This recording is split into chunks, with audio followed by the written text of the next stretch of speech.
Hi everyone, this is Jabin Xavier and finally iOS 26.5-ന്റെ official updation ഇപ്പോൾ Apple release ചെയ്യുന്നുണ്ട്. ഇതേപോലെ ആപ്പിളിൻ്റെ എല്ലാ പുതിയ കാര്യം നിങ്ങൾക്ക് അറിയണമെങ്കിൽ ഇപ്പോൾ തന്നെ നമ്മുടെ ചാനൽ സബ്സ്ക്രൈബ് ചെയ്യുക. ഇതുപോലെ കിടിലം വാൾപേപ്പേഴ്സ് ആണെങ്കിൽ നമ്മുടെ എവിക്കയുടെ ഇൻസ്റ്റാഗ്രാം പേജിൽ ജസ്റ്റ് ഒന്ന് ഫോളോ ചെയ്യുക. ഈ ഒരു അപ്ഡേറ്റിൻ്റെ കൂടെ തന്നെ ആപ്പിൾ കുറേയധികം പുതിയ അപ്ഡേറ്റ്സും റിലീസ് ചെയ്യുന്നുണ്ട്. നമ്മുടെ വാച്ചിനും മാക്കിനും വിഷൻ OS ഐപാഡ് OS അങ്ങനെ എല്ലാ പുതിയ സോഫ്റ്റ്വെയർസും ആപ്പിൾ റിലീസ് ചെയ്യുന്നുണ്ട്. ഈ ഒരു വീഡിയോയിൽ നമുക്ക് iOSനെ ഫോക്കസ് സംസാരിക്കാം. So this is Jebin Xavier, welcome back to എവിക്ക. തുടർന്ന് തന്നെ നമുക്ക് ഈ ഒരു അപ്ഡേറ്റിൻ്റെ ഫേംവെയർ അപ്ഡേറ്റ് സ്റ്റാർട്ട് ചെയ്യാം. ഈ ഒരു മോഡേൺ ഫേംവെയർ എന്ന് പറയുന്നത് ടെക്നിക്കൽ ഇഷ്യൂസ് ഉണ്ടെങ്കിൽ റിസോൾവ് ചെയ്യാനും കോൾ കണക്ഷൻ, ഇൻ്റർനെറ്റ് കണക്ഷൻ എന്നീ പറഞ്ഞ കാര്യങ്ങൾ ഇമ്പ്രൂവ് ചെയ്യാനാണ് നമുക്ക് മോഡേൺ ഫേംവെയർ വരുന്നത്. സോ ഈ ഒരു അപ്ഡേറ്റിൽ പുതിയൊരു മോഡേൺ ഫേംവെയർ നമുക്ക് വന്നിട്ടുണ്ട്. അതോടൊപ്പം തന്നെ ഏറ്റവും ആദ്യത്തെ മാറ്റം എന്ന് പറയുന്നത് പുതിയ ഒരു സെറ്റ് ഓഫ് വാൾ പേപ്പേഴ്സ് നമുക്ക് അവൈലബിൾ ആയിട്ടുണ്ട്. ജസ്റ്റ് ടാപ്പ് ആൻഡ് ഹോൾഡ് ചെയ്യാം, പ്ലസ് ബട്ടൺ ക്ലിക്ക് ചെയ്തിട്ട് നേരെ താഴത്തേക്ക് സ്ക്രോൾ ഡൗൺ ചെയ്യാം. പ്രൈഡ് എന്ന് പറഞ്ഞ പുതിയ വാൾപേപ്പർ കളക്ഷനാണ് വന്നിരിക്കുന്നത്. ഇവിടെ നമുക്ക് ടാപ്പ് ചെയ്യുമ്പോൾ കുറേയധികം കളക്ഷൻസ് അല്ലെങ്കിൽ വെറൈറ്റീസ് ആണ് വന്നിരിക്കുന്നത്. ഏറ്റവും താഴത്ത് ഇവിടെ നോക്കുമ്പോൾ 1 എന്ന് കാണാൻ പറ്റും. ജസ്റ്റ് സ്വൈപ്പ് ചെയ്യാം. 2, 3, 4, 5, 6, 7, 8, 9, 10 and 11, 12 എന്ന് പറയുന്ന ലാസ്റ്റ് വരുന്നത് 12 ആണ്. 12 സെക്ഷൻ എന്ന് പറയുന്നത് നമുക്ക് കസ്റ്റമൈസ് ചെയ്ത് കളർ മാറ്റാവുന്ന ഒരു കളക്ഷൻസ് ആണ് ഇവിടെ വന്നിരിക്കുന്നത്. എനിക്ക് പേഴ്സണലി ഇഷ്ടപ്പെട്ടത് ഈ ഒരു കളറാണ്, ഗ്രീൻ ആൻഡ് ബ്ലാക്ക്.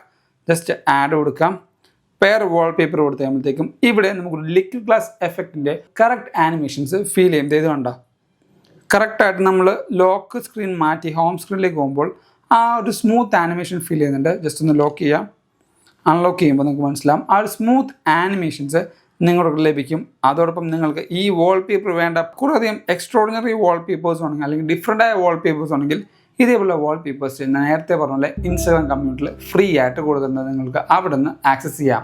അടുത്ത വരുന്ന ചേഞ്ച് നമ്മുടെ മെസ്സേജിങ് ഓപ്ഷനാണ്. നേരെ സെറ്റിങ്സ് എടുക്കാം, താഴത്തേക്ക് സ്ക്രോൾ ചെയ്ത് ആപ്ലിക്കേഷൻ എടുത്ത് നേരെ മെസ്സേജിങ് ഓപ്ഷനിലേക്ക് പോകാം. മെസ്സേജിങ് ഓപ്ഷനിൽ RCS മെസ്സേജിലാണ് പുതിയ ഒരു മാറ്റം വന്നിരിക്കുന്നത്. താഴത്തേക്ക് സ്ക്രോൾ ചെയ്യാം, ഇവിടെ RCS മെസ്സേജിങ് എന്നുള്ള ഓപ്ഷൻ ഉണ്ട്. അവിടെ end-to-end എൻക്രിപ്ഷൻ എന്നുള്ള ഓപ്ഷനാണ് വന്നിരിക്കുന്നത്. ഇന്ത്യയിൽ നമുക്ക് ജിയോ എന്ന് പറയുന്ന സെല്ലുലർ കണക്ഷന് മാത്രമാണ് RCS മെസ്സേജ് വന്നിരിക്കുന്നത്. എയർടെൽ, VI എന്നീ പറഞ്ഞ ഒരു കാരിയേഴ്സിനും നമുക്ക് RCS മെസ്സേജ് ഇപ്പോൾ ആക്ച്വലി ആപ്പിൾ കൊണ്ടുവന്നിട്ടില്ല. ഈ പറഞ്ഞ end-to-end എൻക്രിപ്ഷനും ജിയോയിലും വന്നല്ല, പലധികം കാരിയേഴ്സിൽ റോൾ ഔട്ട് ആവുന്നുണ്ടെന്നാണ് എനിക്ക് കിട്ടിയ റിപ്പോർട്ട്. അടുത്ത് വരുന്ന മാറ്റം നമ്മുടെ ആപ്പിൾ മാപ്സിലാണ്. 2 പുതിയ ചേഞ്ചസ് ആണ് വന്നിരിക്കുന്നത്. ഒന്നാമത്തെ സജഷൻ പ്ലേസും രണ്ടാമത്തെ ആപ്പിൾ ആഡ്സും എന്ന് പറയുന്നത്. ഇപ്പോൾ കാനഡയിലും US-ലും മാത്രമാണ് സജഷൻസ് റോൾ ഔട്ട് ആവുന്നുള്ളൂ. അതുകൊണ്ട് നിങ്ങൾക്ക് ഇപ്പോൾ എന്തെങ്കിലും ഒരു പ്ലേസ് എടുത്തു കഴിഞ്ഞാൽ ആ ഒരു പ്ലേസിന് റെക്കമെൻഡ് ആയുള്ള കുറേയധികം സജഷൻസ് ആപ്പിൾ തന്നെ പ്രൊവൈഡ് ചെയ്യും. ഏതെങ്കിലും ഒരു റെസ്റ്റോറൻറ്റ് എടുക്കുകയാണെങ്കിൽ ആ റെസ്റ്റോറൻറ്റ് കാണാൻ പറ്റിയ കുറേയധികം ലാൻഡ് മാർക്കും കഫറ്റീരിയയും എല്ലാം ആപ്പിൾ മാപ്സിൽ തന്നെ നിങ്ങൾക്ക് റെക്കമെൻഡ് ആയിട്ട് വരും. അതോടൊപ്പം ആഡ് വരികയാണെങ്കിൽ ചെറുതായിട്ട് ഒരു ചെറിയ ബ്ലോക്ക് സെക്ഷനിലായിരിക്കും ആഡുകളും റൺ ചെയ്യുന്നത്. ഈ ആഡ് എന്ന് പറയുമ്പോൾ ഫുൾ സ്ക്രീൻ ആഡ് ആയിരിക്കില്ല. ഞാൻ നമ്മുടെ ആപ്പ് സ്റ്റോറിൽ പോയി കാണിച്ചു തരാം. ആപ്പ് സ്റ്റോറിൽ പോകുമ്പോൾ നിങ്ങൾക്ക് ഇവിടെ ഇതേ കണ്ടോ, ഇതൊരു ആഡാണ്. നമ്മുടെ ഗൂഗിൾ ജെമിനിയുടെ ഒരു ആഡാണ് വന്നിരിക്കുന്നത്. ഇതേപോലെ സെർച്ച് റിസൾട്ടും തൊട്ട് താഴത്ത് ചെറിയൊരു ബ്ലോക്കിലായിരിക്കും ആഡുകൾ റൺ ചെയ്യാൻ പോകുന്നത്. കാനഡയിലും US-ലും മാത്രമാണ് ഇപ്പോൾ ആ ഒരു ഫീച്ചേഴ്സ് അല്ലെങ്കിൽ ആ ഒരു ചേഞ്ചസ് നമുക്ക് റോൾ ഔട്ട് അയക്കുന്നത്. അടുത്ത് വരുന്ന ഫീച്ചേഴ്സ് EU യൂസേഴ്സിനാണ്, അഥവാ യൂറോപ്യൻ യൂണിയനിലുള്ള യൂസേഴ്സിനാണ് അടുത്ത ഫീച്ചർ വന്നിരിക്കുന്നത്. ഏറ്റവും ആദ്യത്തെ ഫീച്ചറാണ് 1 tap പ്രോക്സിമിറ്റി പെയറിംഗ് എന്ന് പറയുന്നത്. നമ്മുടെ എയർപോർട്സും ബാക്കി കുറേ ഗാഡ്ജറ്റ്സ് ഒക്കെ നമ്മൾ ഓപ്പൺ ചെയ്യുന്നതിന് 1 ടാപ്പിൽ നമുക്ക് പെയറിംഗ് ചെയ്യാൻ പറ്റും. അതേ സെയിം ഓപ്ഷൻസും ഫങ്ഷണാലിറ്റീസും സെലക്റ്റഡ് ആയുള്ള ഗാഡ്ജറ്റ്സിനും ആക്സസറീസിനും ആപ്പിൾ കൊണ്ടുവരുന്നുണ്ട് EU യൂസേഴ്സിന് വേണ്ടി മാത്രം. അതോടൊപ്പം തന്നെ നിങ്ങൾക്ക് ഈ പറഞ്ഞ നോട്ടിഫിക്കേഷൻ ഫോർവേഡിങ്ങും ആപ്പിൾ കൊണ്ടുവന്നുണ്ട്. സെറ്റിങ്സ് എടുക്കാം, നേരെ താഴത്തേക്ക് പോകുമ്പോഴത്തേക്കും നോട്ടിഫിക്കേഷൻസ് ഓപ്ഷൻ ഉണ്ടാവും. EU യൂസേഴ്സിന് ഇവിടെ ഫോർവേഡിങ് എന്നുള്ള ഓപ്ഷൻ ഉണ്ട്. ആ ഒരു ഓപ്ഷൻ എനേബിൾ ചെയ്യുകയാണെങ്കിൽ നിങ്ങൾക്ക് ആപ്പിൾ വാച്ച് പോലെ തേർഡ് പാർട്ടി വെയറബിൾസ് ഉണ്ടെങ്കിൽ ടാപ്പ് ചെയ്ത് മെസ്സേജ് വായിക്കാനും റിയാക്ട് ചെയ്യാനുള്ള ഓപ്ഷൻസ് ആണ് ഈ പറയുന്ന നോട്ടിഫിക്കേഷൻ ഫോർവേഡിങ്ങിൽ ആപ്പിൾ കൊണ്ടുവരുന്നത്. ഈ പറഞ്ഞ ഫീച്ചേഴ്സ് മാത്രമല്ലാതെ ലൈവ് ആക്ടിവിറ്റി ഓപ്ഷൻസും ബാക്കി കുറേ ഓപ്ഷൻസും ഇപ്പോൾ ആപ്പിൾ EU യൂസേഴ്സിന് സ്പെഷ്യലി കൊണ്ടുവരുന്നുണ്ട്. പിന്നീട് വരുന്ന ഫീച്ചറാണ് USB കണക്ഷൻ യൂസ് ചെയ്തുകൊണ്ട് മാജിക് ട്രാക്ക് പാഡ് നിങ്ങൾക്ക് യൂസ് ചെയ്യാൻ പറ്റും. അതായത് നമുക്ക് USB-C ആണ് ഇപ്പോൾ വരുന്ന എല്ലാ അഡാപ്റ്റേഴ്സും. സോ കേബിൾ യൂസ് ചെയ്തുകൊണ്ട് നിങ്ങൾക്ക് മാജിക് കീബോർഡ് അല്ലെങ്കിൽ മാജിക് കീബോർഡ് അല്ല മാജിക് ട്രാക്ക് പാഡ് കണക്ട് ചെയ്ത് യൂസ് ചെയ്യാൻ പറ്റും. എസ്പെഷ്യലി ഈ ഒരു ഫീച്ചർ വരുന്നത് iPadOS-നാണ്. പക്ഷേ iOS-നും അതിൻ്റെ കുറേയധികം ഫീച്ചേഴ്സ് വരുന്നുണ്ടെന്നാണ് കിട്ടിയ റിപ്പോർട്ട്. ആൻഡ് അടുത്തൊരു ഫീച്ചർ, നിങ്ങൾ എപ്പോഴും റിമൈൻഡർ യൂസ് ചെയ്യുന്ന ഒരു വ്യക്തിയാണെങ്കിൽ ഈ റിമൈൻഡർ എടുത്തു ഇവിടെ ടൈം സെൻസിറ്റീവ് എന്ന് കാണാൻ പറ്റും. ടാപ്പ് ആൻഡ് ഹോൾഡ് ചെയ്യുമ്പോൾ കിട്ടുന്ന റിസൾട്ടിൽ കുറേയധികം ചേഞ്ചസ് നിങ്ങൾക്ക് കാണാൻ പറ്റും. ഇവിടെ നിങ്ങൾ നോക്കുമ്പോൾ മനസ്സിലാവും mark as completed remind me in 1 hour and remind me at 6 PM എന്നാണ് കാണിക്കുന്നത്. നേരത്തെ ഉണ്ടായ അപ്ഡേറ്റ് വരെ നിങ്ങൾക്ക് റിമൈൻഡ് മീ ഇൻ ആഫ്റ്റർനൂൺ അല്ലെങ്കിൽ ഈവനിങ് നൈറ്റ് എന്നുള്ളൊരു ടെർമിനോളജി ആണെങ്കിൽ ഇവിടെ 6 PM എന്നുള്ള കറക്റ്റ് ടൈമാണ് കൊടുത്തിരിക്കുന്നത്. സോ റിമൈൻഡർ യൂസ് ചെയ്യുന്ന കൂട്ടുകാർക്കും ആ ഒരു ചേഞ്ച് ഇവിടെ വണ്ടർഫുള്ളായ മാറ്റങ്ങളാണ് കൊണ്ടുവന്നിരിക്കുന്നത്. അടുത്ത് വരുന്നൊരു ഇമ്പോർട്ടൻറ്റ് ചേഞ്ച് ആണ് നിങ്ങൾക്ക് ഡാറ്റ ട്രാൻസ്ഫർ ചെയ്യുമ്പോഴുള്ള ഒരു കസ്റ്റമൈസേഷൻ എന്ന് പറയുന്നത്. സെറ്റിങ്സ് എടുക്കാം, താഴത്തേക്ക് സ്ക്രോൾ ചെയ്ത് ജനറൽ, ഏറ്റവും താഴത്തേക്ക് പോകുമ്പോൾ ട്രാൻസ്ഫർ ഓർ റീസെറ്റ് ഐഫോൺ ഉണ്ടാവും. ആൻഡ്രോയിഡ് യൂസേഴ്സിനാണ് ഈ ഒരു ഫീച്ചേഴ്സ് ഏറ്റവും കൂടുതൽ യൂസ് ചെയ്യാൻ പറ്റുന്നത്. അതായത് നിങ്ങളിപ്പോൾ ഐഫോണിൽ നിന്ന് ആൻഡ്രോയിഡിലേക്ക് ഡാറ്റാസ് ഷെയർ ചെയ്യുകയാണെങ്കിൽ ഏതെങ്കിലും സ്പെസിഫിക് ഡേറ്റിലെ ഡാറ്റാസ് മാത്രം അല്ലെങ്കിൽ മെസ്സേജസ് ഒക്കെ നിങ്ങൾക്ക് 1 മാസം, 6 മാസം, 12 മാസം എന്നീ പറഞ്ഞ ടൈം ഫ്രെയിം ഒക്കെ സെറ്റ് ചെയ്തുകൊണ്ട് ആ ഒരു ടൈം സ്ലോട്ടിൽ മാത്രം ഡാറ്റാസ് ഷെയർ ചെയ്യാനുള്ള ഓപ്ഷനും ആപ്പിൾ ഇവിടെ കൊണ്ടുവന്നിട്ടുണ്ട്. ഈ ഓരോ ഫീച്ചേഴ്സും ഐഫോൺ യൂസേഴ്സ് കുറച്ചുകൂടെ മെച്ചപ്പെട്ട രീതിയിലേക്ക് ആ ഒരു യൂസബിലിറ്റി കൊണ്ടുവരാനാണ് ആപ്പിൾ ശ്രമിക്കുന്നത്. ഇതെല്ലാം ഈ ഒരു അപ്ഡേറ്റിൽ വന്ന ചേഞ്ചസ് ആണ്. ഇനി ഈ ഒരു അപ്ഡേറ്റിൽ വന്ന ബഗ് ഫിക്സസും അതോടൊപ്പം ബഗുകളും നമുക്ക് ചെക്ക് ചെയ്യാം. ഏറ്റവും ആദ്യത്തെ ബഗ് ഫിക്സ് എന്ന് പറയുന്നത് ടാപ്പ് ടു സിറി ആണ്. ഇവിടെ നിങ്ങൾക്ക് ടാപ്പ് ചെയ്യുമ്പോൾ മനസ്സിലാവും ടൈപ്പ് ടു സിറി വന്നിട്ടുണ്ട്. ഏറ്റവും ആദ്യം തന്നെ നിങ്ങൾക്ക് ഇവിടെ സജഷൻസ് വന്നിട്ടുണ്ട്. ഞാനിവിടെ ആപ്പിൾ എന്ന് ടൈപ്പ് ചെയ്യുമ്പോൾ അതിന് റെക്കമെൻഡേഷൻസ് കറക്റ്റായിട്ട് ആപ്പിൾ കൊണ്ടുവന്നിട്ടുണ്ട്. കഴിഞ്ഞ iOS 26.4.1-ലും 26.4.2-ലും ഈ ഒരു റെക്കമെൻഡേഷൻ്റെ ബഗ് ആപ്പിൾ റിസോൾവ് ചെയ്തിട്ടുണ്ടായിരുന്നില്ല. ആൻഡ് കറക്റ്റായിട്ട് ഈ ഒരു അപ്ഡേറ്റിൽ അത് റിസോൾവ് ചെയ്തിട്ടുണ്ട്.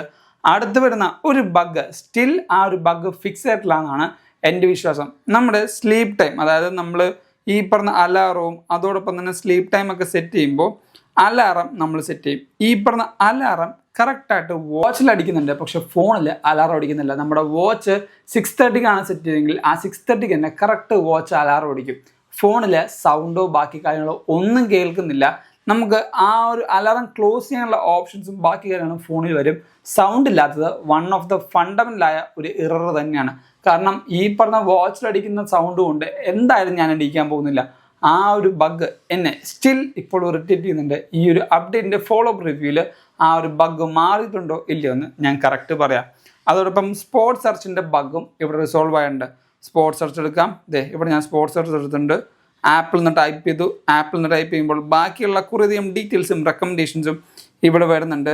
ഞാനിവിടെ എവിക്കാന്ന് ടൈപ്പ് ചെയ്തു. എവിക്കാന്ന് ടൈപ്പ് ചെയ്യുമ്പോഴും ബാക്കി എല്ലാ ഡീറ്റെയിൽസും കറക്റ്റായിട്ട് സ്പോർട്സ് സെർച്ചിൽ വരുന്നുണ്ട്. ഇതേപോലെ സ്പോർട്സ് സെർച്ചിൻ്റെ ബഗ്ഗുകളും കഴിഞ്ഞ അപ്ഡേറ്റൊക്കെ നമുക്ക് നല്ല രീതിക്ക് ഇറിറ്റേറ്റ് ചെയ്യുന്നുണ്ടായിരുന്നു. ആ ബഗ് എല്ലാം ഇവിടെ റിസോൾവ് ചെയ്തിട്ടുണ്ട്. ആൻഡ് എസ്പെഷ്യലി കഴിഞ്ഞ അപ്ഡേറ്റിൽ എനിക്ക് ഏറ്റവും കൂടുതൽ ഇറിറ്റേറ്റ് ചെയ്തൊരു ബഗ്ഗായിരുന്നു കോൾ കണക്ഷൻ അല്ലെങ്കിൽ ഇൻ്റർനെറ്റ് എന്ന് പറയുന്നത്. കഴിഞ്ഞ അപ്ഡേറ്റിൽ എനിക്ക് ഫോൺ വിളിക്കുമ്പോൾ ഇടയ്ക്ക് ബ്ലോക്കായി പോകുന്നുണ്ടായിരുന്നു, കട്ടായി പോകുന്നുണ്ടായിരുന്നു, കോൾ വിളിക്കുമ്പോൾ കണക്റ്റ് ആവുന്നുണ്ടായിരുന്നില്ല. അങ്ങനെ കുറേ ബഗ്ഗുകൾ ഉണ്ടായിരുന്നു. ആ എല്ലാ ബഗ്ഗും ഈ ഒരു അപ്ഡേറ്റിൽ ഫിക്സ് ആയിട്ടെന്നാണ് ഞാൻ വിചാരിക്കുന്നത്. ഇനി ഈ ഒരു അപ്ഡേറ്റിൻ്റെ പെർഫോമൻസ്, ബാറ്ററി ആൻഡ് ഓവറോൾ ഉള്ള തേർമൽ മാനേജ്മെൻറ്റ് എന്ന് പറയുന്നത് പെർഫോമൻസ് നല്ല സ്മൂത്താണ് എനിക്ക് ഫീൽ ചെയ്യുന്നത്. 120 Hz ആയതുകൊണ്ട് തന്നെ ആ ഒരു സ്മൂത്ത്നെസ്സും റിഫ്രഷ് റേറ്റും എനിക്ക് ഫീൽ ചെയ്യുന്നുണ്ട്. ഗെയിംസ് കളിക്കുമ്പോൾ ക്ലട്ടറിങ്ങോ അതോടൊപ്പം വലിയ വലിയ സ്റ്റട്ടേഴ്സോ എനിക്ക് ഫീൽ ചെയ്യുന്നില്ല. ആസ് ഓഫ് നൗ ഇത്രയും നേരം ഞാൻ ഉപയോഗിച്ചിട്ടും എനിക്ക് വലിയ ബഗ്ഗോ കാര്യങ്ങളോ ഫീൽ ചെയ്യുന്നില്ല. അടുത്തതാണ് ബാറ്ററി എന്ന് പറയുന്നത്. കഴിഞ്ഞ അപ്ഡേറ്റ് വരെ എൻ്റെ ബാറ്ററി ഡ്രെയിനിങ് അത്യാവശ്യം ഭയങ്കര സിവിയർ ആയിട്ടാണ് പോയത്. നേരെ ബാറ്ററി എടുക്കാം. ബാറ്ററി ഹെൽത്ത് നോക്കുമ്പോൾ ഇപ്പോൾ 95ആണ്. കഴിഞ്ഞ അപ്ഡേറ്റ് വരെ അതായത് iOS 26.4 വരെ 98-ൽ നിന്നത് 26.4.1-ഉം 26.4.2-ലേക്ക് ആയപ്പോഴത്തേക്കും നേരെ 95-ലേക്ക് ജമ്പ് ചെയ്തു. എൻ്റെ ബാറ്ററി സൈക്കിൾ കൗണ്ട് എന്ന് പറയുന്നത് 270 ആണ്. പക്ഷേ ഒരു അൺഫോർച്ചുനേറ്റ് ആയിട്ടുള്ള ഡ്രോപ്പ് ആയിരുന്നു എനിക്ക് ബാറ്ററിയിൽ വന്നത്. ആ എല്ലാ ബാറ്ററി ബഗ്ഗും ഈ ഒരു അപ്ഡേറ്റിൽ റിസോൾവ് ആയിട്ടുണ്ടെന്നും ഞാൻ കരുതുന്നുണ്ട്. തേർമൽ മാനേജ്മെൻറ്റ് അത്യാവശ്യം ബ്യൂട്ടിഫുൾ ആയി നിൽക്കുന്നുണ്ട്. ക്യാമറ ഓൺ ചെയ്യുമ്പോഴും അതായത് നമ്മൾ ഗെയിം കളിക്കുമ്പോഴും ചൂടാവുന്നത് നോർമലാണ്.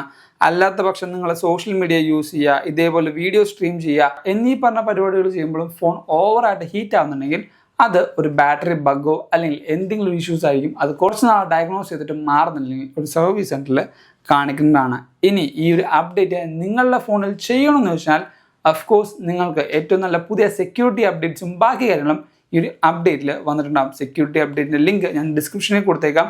പക്ഷേ iPhone 13 യൂസേഴ്സ് ഒന്ന് ഹോൾഡ് ഓൺ ചെയ്ത് അടുത്ത ഫോളോ അപ്പ് റിവ്യൂ ചെയ്തിട്ട് മാത്രം അല്ലെങ്കിൽ കണ്ടിട്ട് മാത്രം അപ്ഡേറ്റ് ചെയ്യുക. കാരണം ഡിസ്പ്ലേ ഇഷ്യൂസ് 13ലാണ് ഏറ്റവും കൂടുതലും കണ്ടുവരുന്നത്. സോ iPhone 13 യൂസേഴ്സ് ഒന്ന് വെയിറ്റ് ആൻഡ് വാച്ച് ചെയ്യണം എന്നാണ് എൻ്റെ റെക്കമെൻഡേഷൻ. സോ ഇതൊക്കെയാണ് നമ്മുടെ iOS 26.5ൻ്റെ പുതിയ വിശേഷങ്ങൾ എന്ന് പറയുന്നത്. ഈ വീഡിയോ നിങ്ങൾക്ക് ഇഷ്ടപ്പെട്ടാൽ ഇപ്പോൾ തന്നെ ലൈക്ക് ചെയ്യുക, ഹെൽപ്ഫുൾ ആയെങ്കിൽ എന്തായാലും തൊട്ട് താഴത്ത് കമൻറ്റ് ചെയ്യുക. ഇതേപോലെ അടിപൊളി കാര്യങ്ങൾ ആപ്പിളിനെ പറ്റി ഏറ്റവും ആദ്യം അറിയണമെങ്കിൽ നമ്മുടെ ചാനൽ ഇപ്പോൾ തന്നെ സബ്സ്ക്രൈബ് ചെയ്യുക. കിടിലം വാൾപേപ്പേഴ്സ് ആണെങ്കിലും നമ്മുടെ ഇൻസ്റ്റാഗ്രാം കമ്മ്യൂണിറ്റിയിൽ ഫ്രീ ആയിട്ട് ജോയിൻ ചെയ്യുക. And thank you so much for watching this video. This is Yevin Xavier signing from Evica.